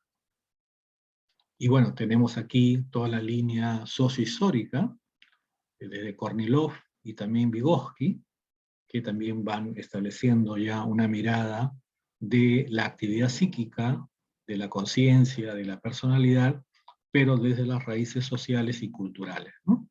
Y bueno, también vimos en psicología evolutiva los aportes de Vygotsky y cómo él ve al ser humano como, digamos, construyéndose en interacción con otros seres humanos, ¿no? Básicamente en relaciones sociales e históricas, ¿no?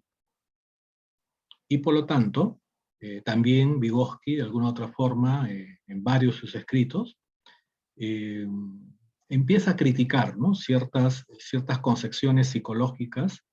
Por ejemplo, no compartía la concepción nervista, es decir, muy biologicista, por Pavlov, pero valoró el segundo sistema de señales, ¿no? El que justamente decía Pavlov, que era ya producto de la sociedad, de la cultura, ¿no?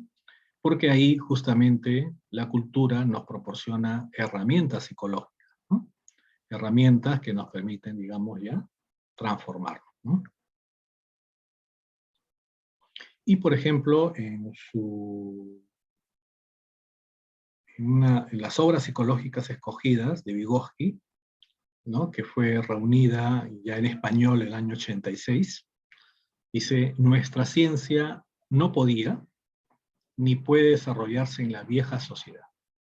Dominar la verdad acerca de la personalidad y conocer la personalidad misma es imposible mientras la humanidad no domine la verdad acerca de la sociedad y conozca la sociedad misma. Por el contrario, en la nueva sociedad, nuestra ciencia estará en el centro de la vida. la nueva sociedad creará al hombre nuevo, ¿no? Claro, era un poco el optimismo que tenía Vygotsky, ¿no? En la época que vivió, ¿no? Veía muchos cambios sociales en su país y también consideraba que eso iba a conllevar pues a modificaciones, a una nueva forma de, digamos, de persona, ¿no? Por el cambio de las condiciones, ¿no? Muy bien.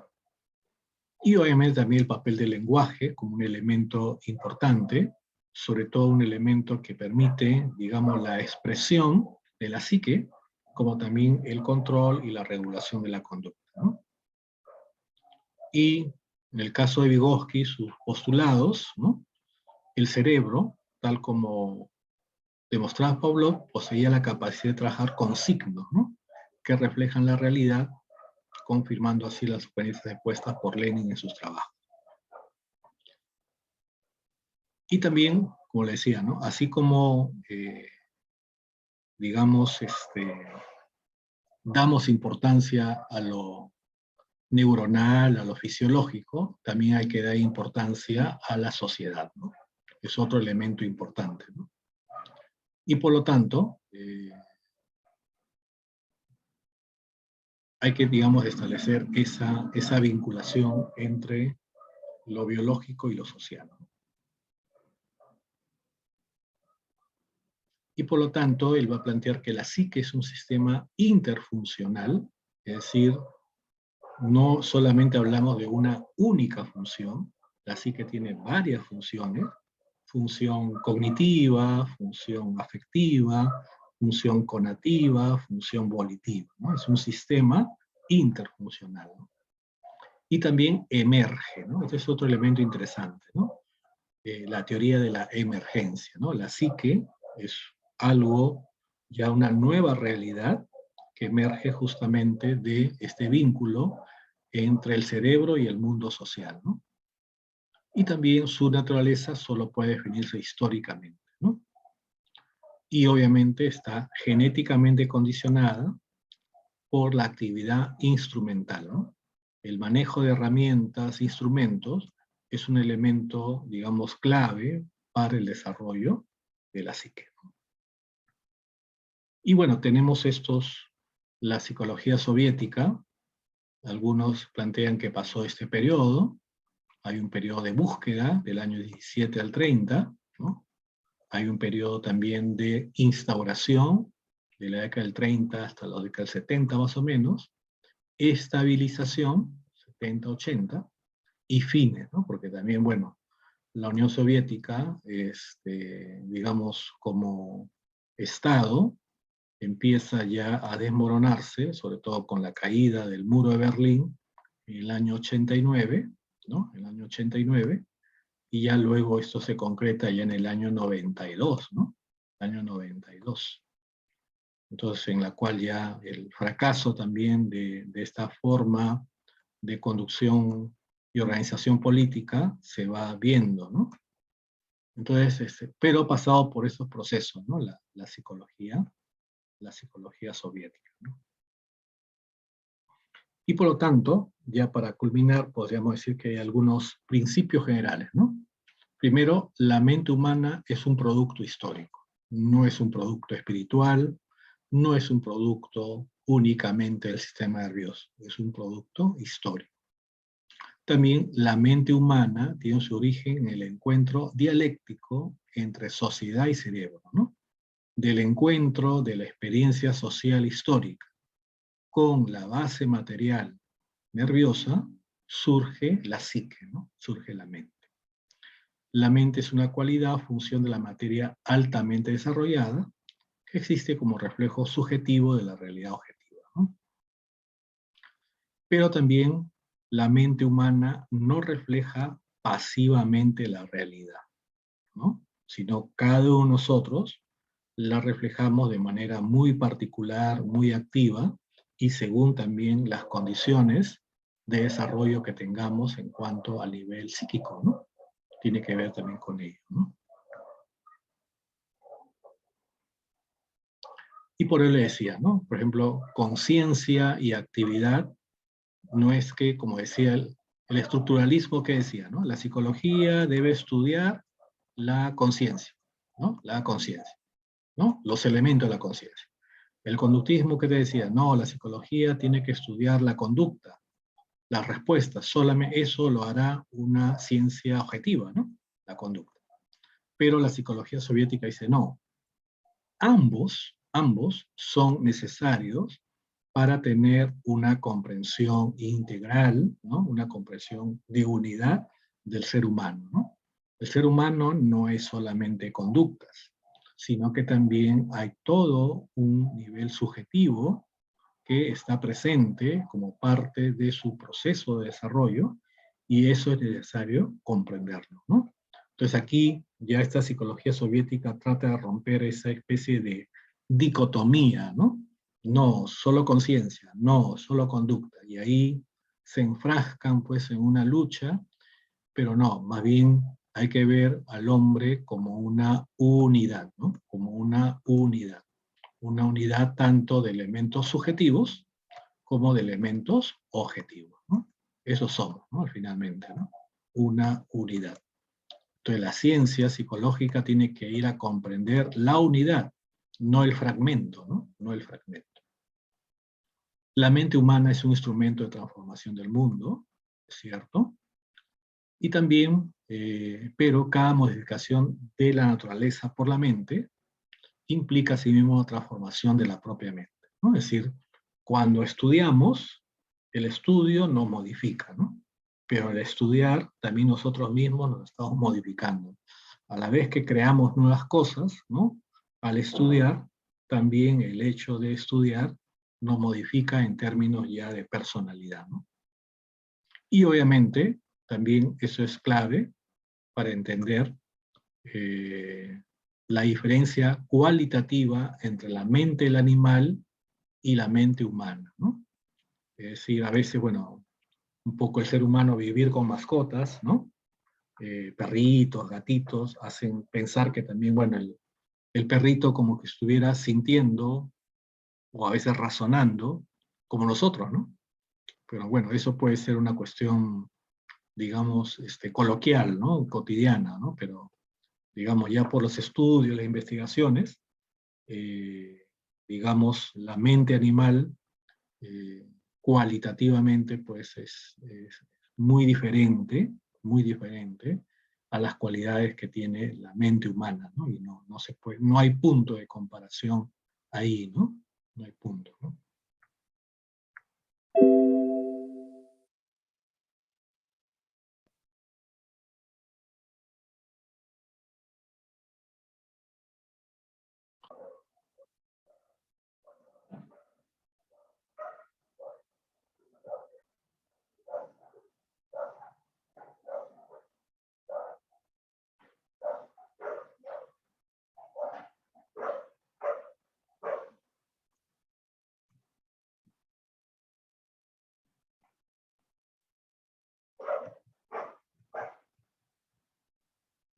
Ya. Pues ahora avanzaríamos un poco el tema de la psicología cognitiva, ¿no? El tema de la psicología cognitiva. Y ahí la pregunta, ¿no? ¿Cómo se derrumba o cómo se debilita el conductismo, ¿no? No es que el conductismo haya desaparecido, ¿no? Que el conductismo también ha ido adoptando ya, por ejemplo, actualmente se habla de cognitivo-conductual, por ejemplo, ¿no? Se habla de la terapia cognitivo-conductual, por ejemplo, ¿no? Entonces, ha ido también ya asimilando, ya no es el rígido conductismo de Watson o el rígido conductismo de Skinner, ¿no? Sino pareciera que más bien ha adoptado el conductismo más metodológico, ¿no? Que plantearon Tolman, por ejemplo, ¿no? Entonces, definitivamente la psicología cognitiva va a representar todo un desafío al conductismo, va a representar, obviamente, digamos, una mirada que involucra estudiar con el mismo rigor científico, con el mismo rigor experimental, con el mismo rigor de repente cuantitativo, procesos subjetivos, ¿no? Creo que eso es un elemento importante de la psicología cognitiva, ¿no? Claro, el conductismo nos decía, ¿no? La psicología debe ser una ciencia objetiva, la psicología debe basarse en métodos de las ciencias naturales, como lo que es la observación, la experimentación. Ya, muy bien. Entonces los psicólogos cognitivos trataron de responder a ese desafío, ¿ya? Vamos a estudiar la mente, ¿no? Y sus procesos, pero usando metodología rigurosa, ¿no? Rigurosa. Y ese fue un elemento, digamos, importante, ¿no? Obviamente, la psicología cognitiva, pues como vemos aquí en este gráfico, ya nos empieza a mostrar mediante determinados modelos que ellos van diseñando, modelos de cómo funciona la mente, ¿no? Empiezan a tratar de hacer modelos, como sabemos, todo modelo siempre involucra pues una forma de cómo creemos, ¿no? En base a la información recogida, en base a la investigación realizada, cómo creemos que se da el procesamiento interno, ¿no? El procesamiento interno. Entonces, todo esto que el conductismo, pues, de Watson, o el conductismo de Skinner, pues, lo hubiera echado al tacho, ¿no? Es decir, todo esto para mí, decía Skinner, todo esto para mí es una caja negra, ¿no? No, de eso no puedo saber nada, ¿no? Es decir, si yo no lo veo, yo no lo observo, ¿cómo voy a saber, cómo puedo obtener conocimiento de algo que no lo veo, ¿no? Que no lo observo, que no lo puedo manipular? Entonces Skinner le llamó caja negra, ¿no? Una caja negra, es decir, una caja que si tú miras por algún orificio no ves nada, ¿no? No ves nada porque todo está oscuro, ¿no? Una caja negra. Entonces, pero el desafío que, digamos, impulsó al movimiento cognitivo fue esto, ¿no? Asumir, con todos los antecedentes que ya había, los gestálticos fueron ahí muy importantes, ¿no? Inclusive la psicología de Wundt, con sus avances que también había hecho sobre pensamiento, por ejemplo, Wundt, y también conductismo metodológico de Tolman, por ejemplo, planteando el tema de las variables mediadoras. Todos esos esfuerzos, digamos, fueron, digamos, sumando para ya tener una mayor preocupación, ¿no? Una mayor preocupación sobre de ver qué sucede dentro de la caja negra, ¿no? Es como si allá, tú, Skinner, dices que todo es caja negra, ¿no? Allá. Ya, pues, entonces vamos a abrir la caja negra, ¿no?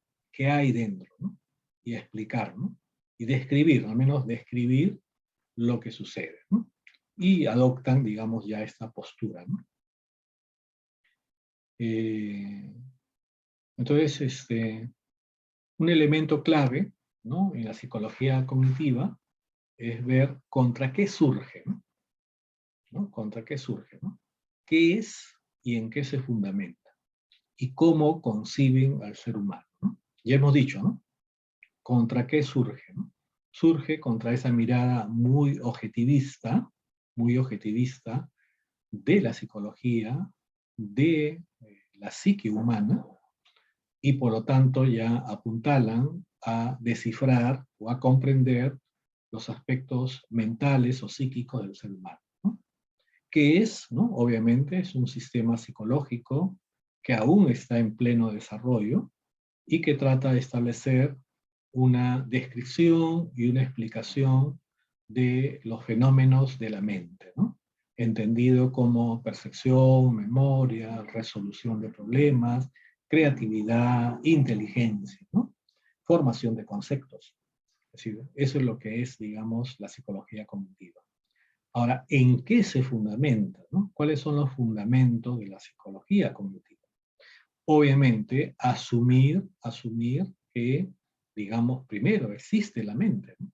Es decir, existe la capacidad de representarnos la realidad a modo de recuerdos, a modo de perceptos, a modo de conceptos, a modo de juicios, a modo de estrategias de resolución de problemas. Entonces se fundamenta en esos aspectos. Ahora, ¿cómo concibe el ser humano? Ahí sí hay de repente un elemento que quizás, digamos, por mucho enfatizar en lo cognitivo,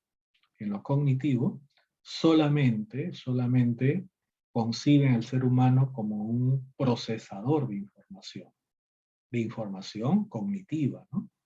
Entonces ahí sí hay una limitación en cuanto a cómo conciben el ser humano, ¿no? Entonces,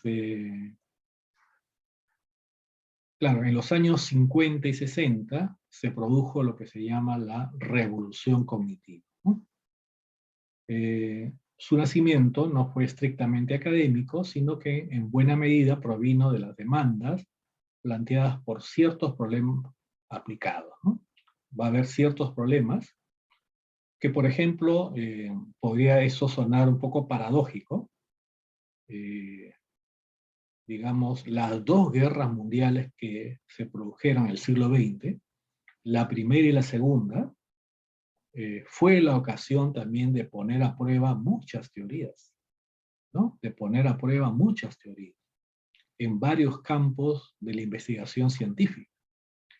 Y, por ejemplo, uno de ellos fue justamente, por ejemplo, lo que hizo el Reino Unido, ¿no?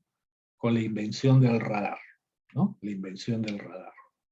Pero no solamente inventar el radar, sino que también cómo este instrumento, creado por la mente humana, creado por el avance tecnológico, ahora te permitía, digamos, rastrear la presencia de tu enemigo, por ejemplo, ¿no? El radar. Y establecer las estrategias, ya sea de defensa o ataque, contra el enemigo, ¿no? Pero a su vez también toda esta información que se recogía, entonces también tenía que ser procesada, ¿no? Entonces, y ahora procesada no solamente una información, dos informaciones, tres informaciones, sino centenares y miles de cantidad de información. Y obviamente, pues la capacidad humana para procesar miles o cientos de miles de datos o millones de datos todavía no es tan veloz, ¿no? No es tan veloz. Entonces era necesario, como se dice, crear, ¿no? Crear máquinas, ¿no? Y bueno, ustedes lo saben, ¿no? ¿Cómo se llama aquella máquina que nos permite procesar grandes cantidades de información y posibilitarnos respuestas? ¿Cómo se llama esa máquina?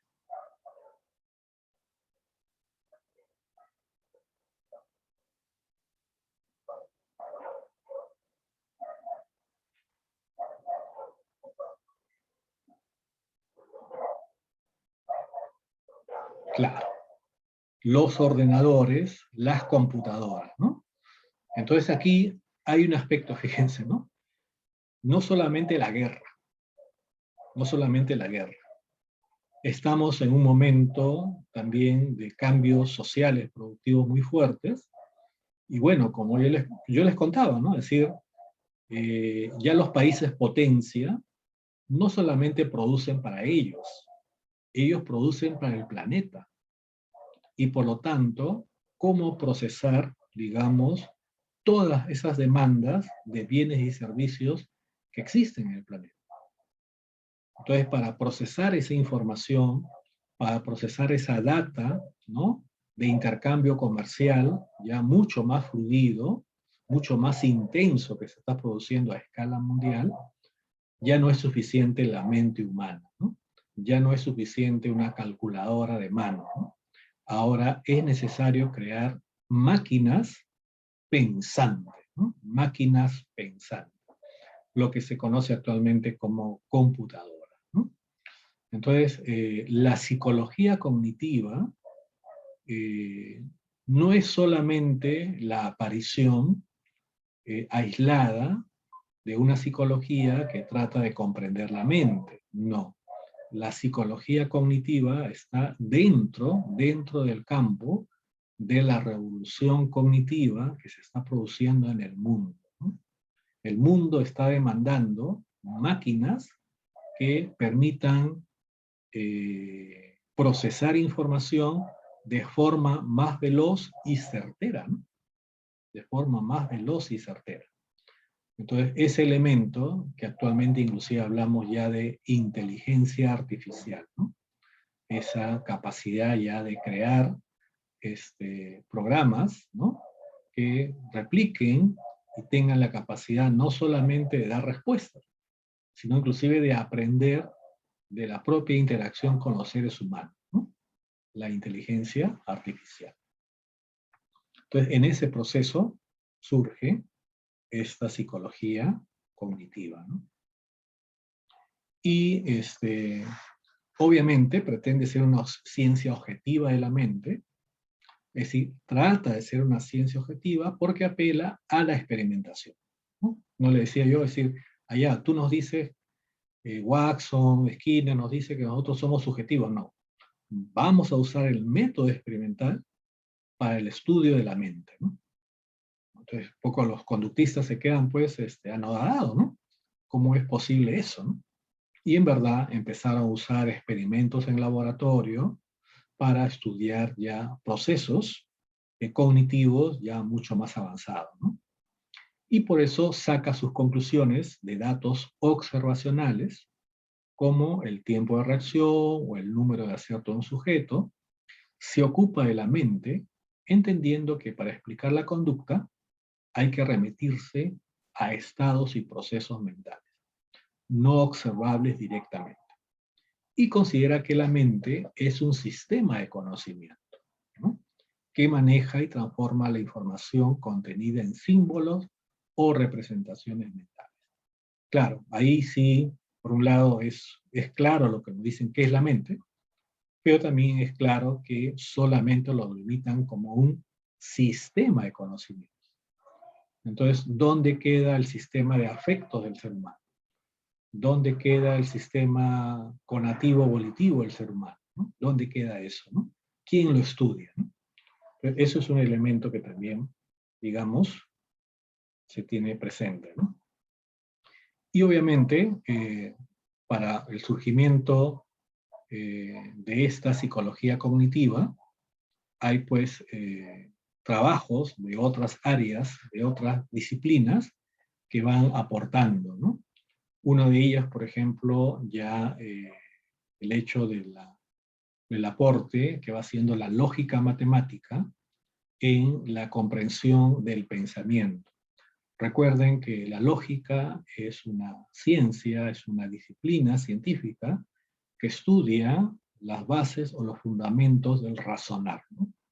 Es decir, cuáles son las estructuras que sustentan el razonamiento, el juicio y la formación de conceptos, por ejemplo, pero ya expresados a través de un lenguaje simbólico, ¿no? Entonces, la lógica y la matemática son dos áreas estrechamente vinculadas, ¿no? Y por lo tanto empieza, digamos, sobre todo con George Boole, ya, a establecer un lenguaje que dé cuenta, ¿no? Que dé cuenta de los aspectos estructurales del pensamiento humano, ¿no? El pensamiento humano. También Alan Turing, ¿no? Tenemos, inclusive hay una película, digamos, dedicada a él, ¿no? Creo que hace unos 4 o 5 años atrás la dieron, ¿no? De cuál fue su importancia de Alan Turing en la Segunda Guerra Mundial, ¿no? Sobre todo, y cómo inclusive creo que el Reino Unido ha tenido que pedir perdón, ¿no? Por este hecho de que Alan Turing en su momento no fue comprendido en su orientación sexual, ¿no? Bueno, él era homosexual, pero fue muy reprimido, ¿no? Por una sociedad muy conservadora. Y eso le generó también serios conflictos, ¿no? De índole personal, ¿no? Pero el gran aporte, digamos, de Alan Turing es justamente de poder crear una computadora que en pocas palabras pueda descifrar, digamos, todos los mensajes del enemigo, ¿no? Especialmente de las fuerzas alemanas, ¿no? Las fuerzas alemanas a nivel aéreo, a nivel marítimo, a nivel terrestre, se comunicaban con un lenguaje específico, ¿no? Que, digamos, podía ser captado, pero no podía ser comprendido, ¿no? Entonces, Alan Turing diseña lo que podemos llamar ya un modelo algorítmico de cómo, digamos, ya descifrar, ¿no? el contenido de esos mensajes, podemos llamarle de repente encriptados, ¿no? que realizaban las fuerzas enemigas alemanas, ¿no? Y con eso, obviamente, pues ya tienes una ventaja sobre el enemigo, ¿no? Saber qué es lo que tu enemigo está comunicándose entre sus fuerzas, ¿no? Ya te permite anticipar, ¿no? Anticipar y poder tener ya un papel más ofensivo, ¿no? En la guerra, ¿no? Entonces, justamente, Alan Turing hace ello, ¿no?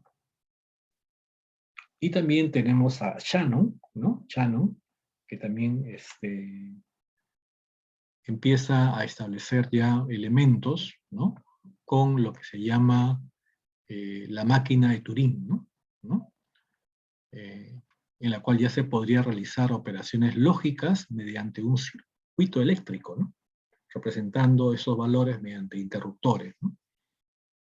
Entonces esto ya es un poquito más complejo, ya involucra inclusive ya elementos de electrónica, ¿no? De electrónica. Y elementos del llamado lenguaje binario, ¿no?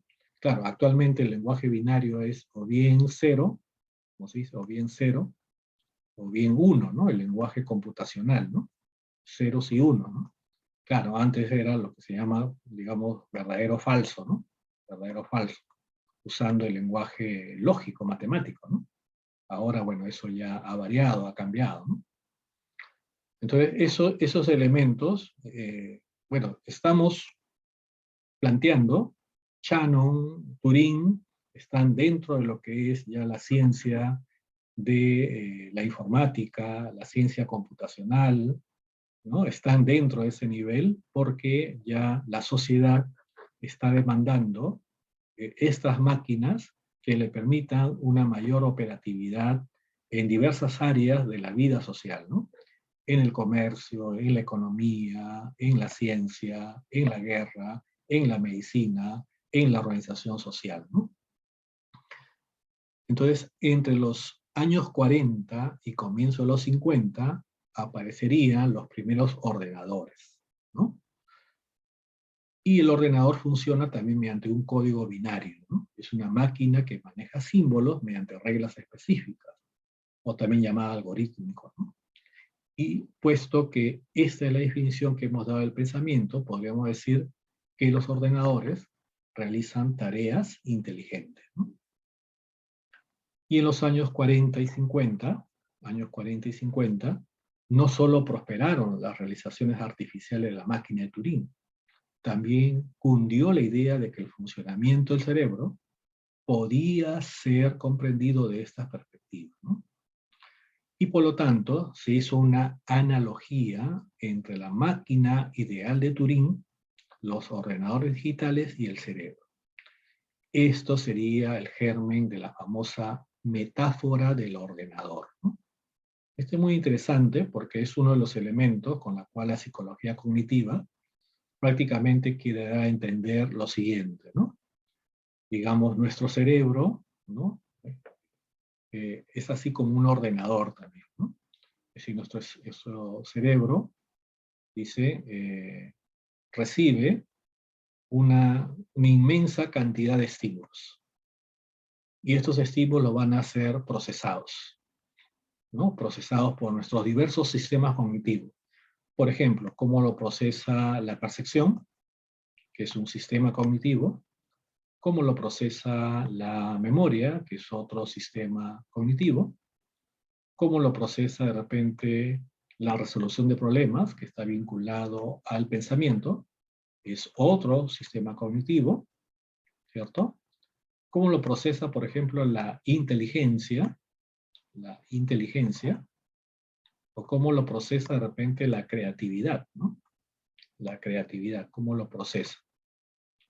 Es decir, nuevamente, ¿no? Estímulos, ¿no? Estímulos, ¿cierto? Estímulos que impactan, que bombardean nuestra mente, ¿no?